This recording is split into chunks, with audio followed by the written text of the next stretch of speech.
Hello viewers, welcome back to my channel again. Great solution institute में आप सभी का स्वागत है। मेरा नाम है मुकुल और आज आपको सीरीज़ कंटिन्यू करते हुए सी लैंग्वेज के अंदर बताने वाला हूँ आपको कि अगर मैंने कोई नंबर एंटर करवाया है, वो नंबर आपका चाहे 3 डिजिट का हो, चाहे 4 डिजिट का हो, चाहे 5 डिजिट का हो, विच मीन्स कि उसको मुझे रिवर्स करना है। रिवर्स जैसे फॉर एग्जांपल, जैसे आप स्क्रीन पे देख पा रहे हैं कि अगर मैंने नंबर एंटर किया लाइक 3 4 5, तो उसका जो आंसर है वो आ जाए 543 रिवर्स पैटर्न में।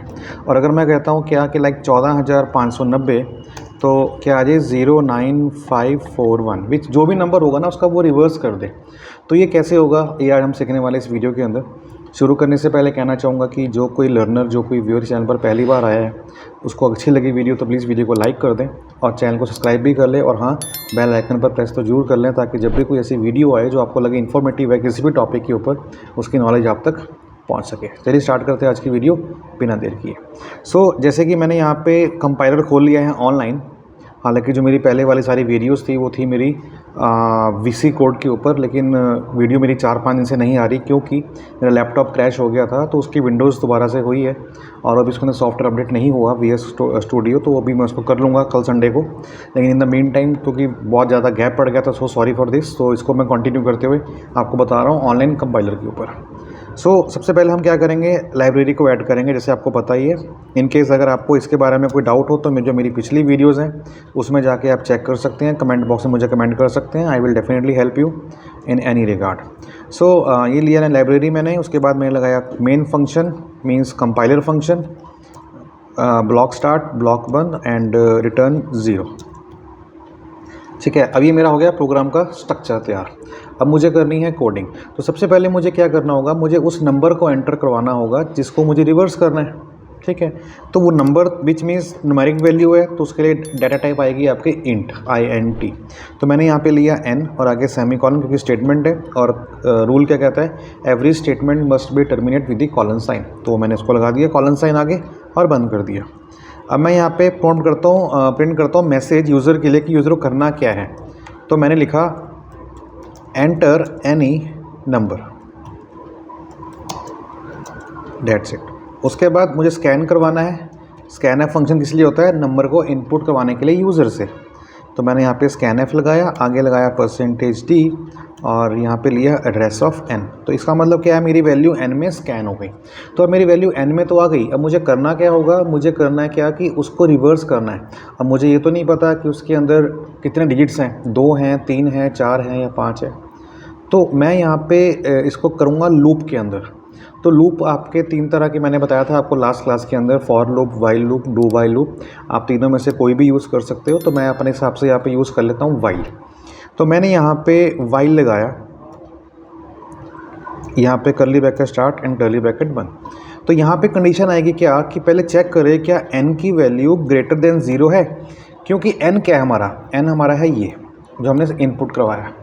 तो मान लीजिए मैं यहाँ पे कमेंट दे देता हूँ और मैंने यहाँ पे इनपुट करवाया लाइक 145। ठीक है, अब यहाँ पे पहले प्रॉम्प्ट पे ये चेक करेगा क्या n की जो वैल्यू है विच मीन्स 145, क्या वो ग्रेटर देन 0 है। ऑब्वियसली बात है, वो तो होती है, कंडीशन है ट्रू। तो अब यहाँ पे मैं क्या करूँगा, एक वेरिएबल लेता हूँ, लाइक मैंने लिया r। अब r मैंने वेरिएबल डिफाइन नहीं किया तो मैं यहाँ पे ऊपर r को डिक्लेयर कर देता हूँ। ठीक है, कि r एक इंट वेरिएबल है। अब मैंने यहाँ पे क्या किया, r is equal to n और यहाँ पे लिया मैंने ऑपरेटर कौन सा, मॉड ऑपरेटर। तो बता दूँ आपको ये सारे के सारे क्या अरिथमेटिक ऑपरेटर्स हैं, plus minus divide multiply star. ठीक है, सॉरी स्टार तो मल्टीप्लाई होता है। और मॉड क्या करेगा, it will return a remainder value.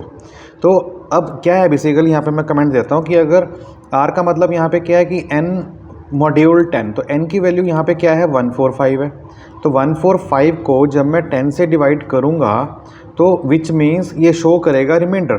तो आप देखिए 145 को 10 से डिवाइड करें तो वो जाएगा 14 से, तो 40 हुआ, तो क्या डिफरेंस बचा 5। तो 5 हमारा रिमाइंडर आ गया। तो यहाँ पे जो वैल्यू है r की वो क्या हो जाएगी, वो r की हो जाएगी यहाँ पे वैल्यू 5।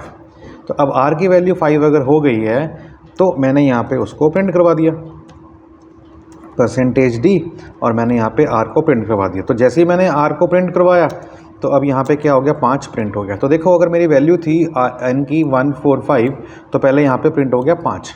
अब इसके बाद मैं क्या करूँगा, इसके बाद मुझे करना होगा फिर दोबारा से डिवाइड। मुझे चाहिए क्वोशंट वैल्यू जो मेरी आई थी 14, वो कैसे आएगी। मैंने किया n = n डिवाइड बाय 10।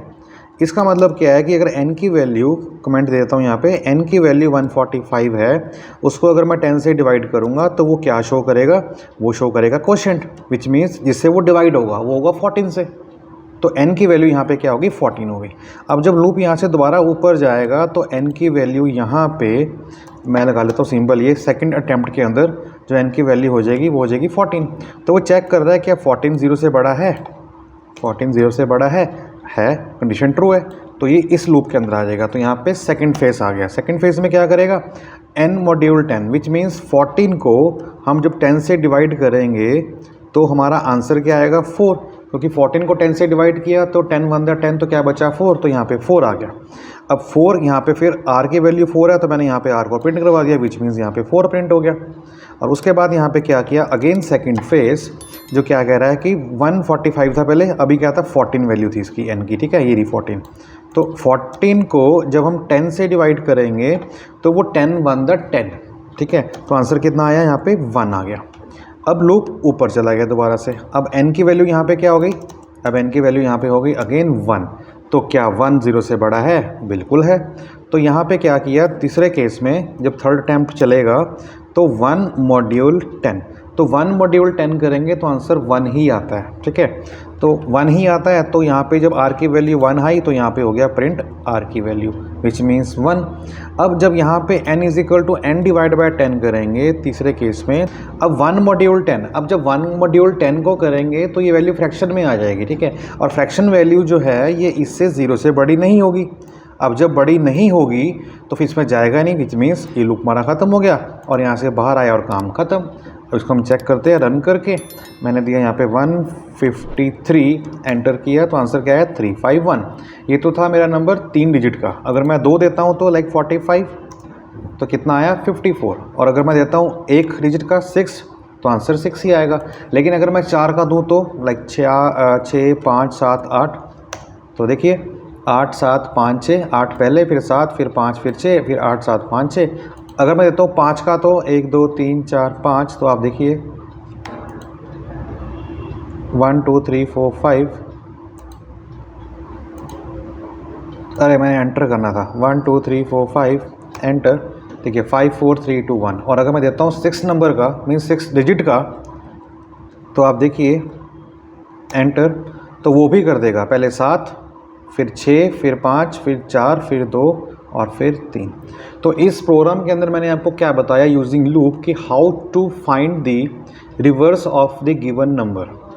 इस वीडियो को देखते हुए अगर कोई आपको डाउट लगता है किसी भी चीज़ का तो मुझे कमेंट में कमेंट करके पूछ सकते हैं। उम्मीद करता हूँ वीडियो अच्छी लगी होगी। अच्छी लगी तो प्लीज़ वीडियो को लाइक कर दें, दोस्तों के बीच शेयर कर दें। और हाँ, जाने से पहले फिर कहूँगा कि अगर आप चैनल पर नए आए हैं तो प्लीज़ वीडियो को लाइक कमेंट और शेयर जरूर कीजिएगा, और चैनल को सब्सक्राइब भी जरूर कीजिएगा अपने नए नॉलेज को अपडेट करने के लिए। सो मिलते हैं, कीप लर्निंग विद अस, अपना ख्याल रखिएगा, तब तक के लिए बाय बाय, टेक केयर, जय हिंद।